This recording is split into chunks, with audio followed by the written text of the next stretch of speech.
Pour fermer le sac, ici on va considérer que c'est notre dernier carré qui permet de fermer le sac. Au coin du sac, vous allez faire une attache de 6 mailles en l'air. 2, 3, 4, 5, 6. J'avais fixé mon fil au départ par une maille coulée. Donc je fais 6 mailles en l'air et je referme par une maille coulée. Cette attache va vous permettre de fermer le sac et de passer l'attache autour de la noppe de fermeture. Merci, à tout à l'heure. Bonjour, ici Joséphine d'être Joséphine. Ici, voici le schéma du sac Santina Mini Bag. Donc, lorsque vous avez réalisé vos 13 carrés, vous allez les disposer exactement de cette façon. Donc, un premier carré, bien sûr dans le sens du losange, en haut qui correspond au carré qui va assurer la fermeture du sac. Ensuite 2, ensuite 3, à nouveau 2, ensuite 3 et on termine par 2.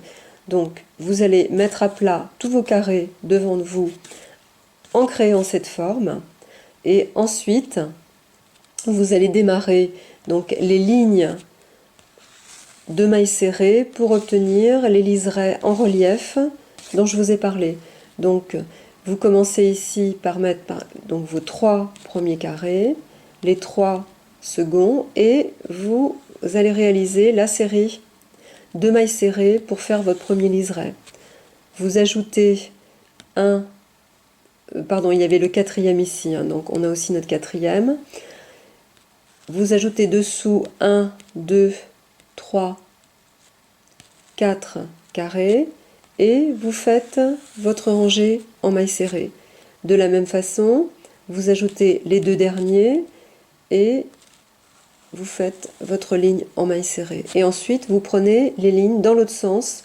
Vous allez assembler vos carrés avec une ligne de mailles serrées dans ce sens-là. Ici et ici.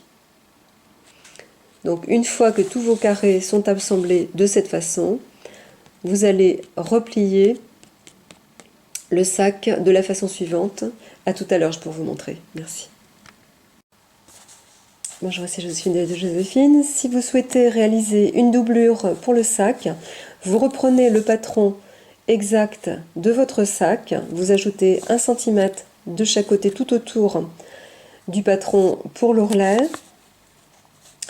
Vous fixez, vous allez réaliser le même montage en tissu, donc en tissu doublure que l'on avait fait pour le sac, donc avec une première couture de côté, seconde couture de côté, pareil de l'autre côté, première couture de côté, seconde couture de côté. Et bien sûr, ici, l'endroit de la doublure sera l'intérieur de votre sac avec le surplus pour l'ourlet ici rabattu vers l'intérieur. Il est mieux de passer au fer les revers d'1 cm de chaque côté de la doublure pour avoir des bords bien nets et ensuite vous fixez la doublure à l'aide de petits points tout autour de votre sac. Merci, à bientôt. Bonjour, c'est Joséphine. J'ai redécoupé mon sac, donc ce sont les contours exacts.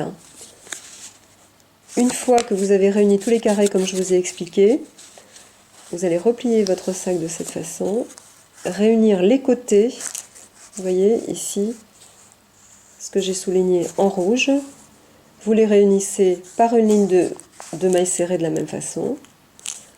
Premier côté, second côté, vous faites la même chose. Ici, donc j'ai un côté ici et mon deuxième côté. Lorsque j'ai réuni mes deux côtés, je n'ai plus qu'à réunir ici ma couture de côté. Voilà, vous allez apercevoir ici. Donc vous aviez votre première couture de côté ici et la seconde couture de côté que vous allez réaliser. Donc de chaque côté, vous allez avoir une première couture comme je vous l'ai montré et une seconde et ensuite le sac est ouvert. Pour la fermeture du sac, vous apercevez ici le dernier carré qui sert à la fermeture de cette façon.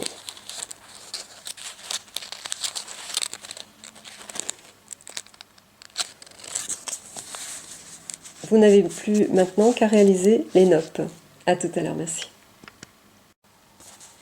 Bonjour, c'est Joséphine de Joséphine. Si vous souhaitez réaliser une doublure pour le sac, vous reprenez le patron exact de votre sac, vous ajoutez 1 cm de chaque côté tout autour du patron pour l'ourlet. Vous fixez, vous allez réaliser le même montage en tissu, donc en tissu doublure que l'on avait fait pour le sac, donc avec une première couture de côté, seconde couture de côté, pareil de l'autre côté, première couture de côté, seconde couture de côté. Et bien sûr, ici, l'endroit de la doublure sera l'intérieur de votre sac avec le surplus pour l'ourlet ici rabattu vers l'intérieur.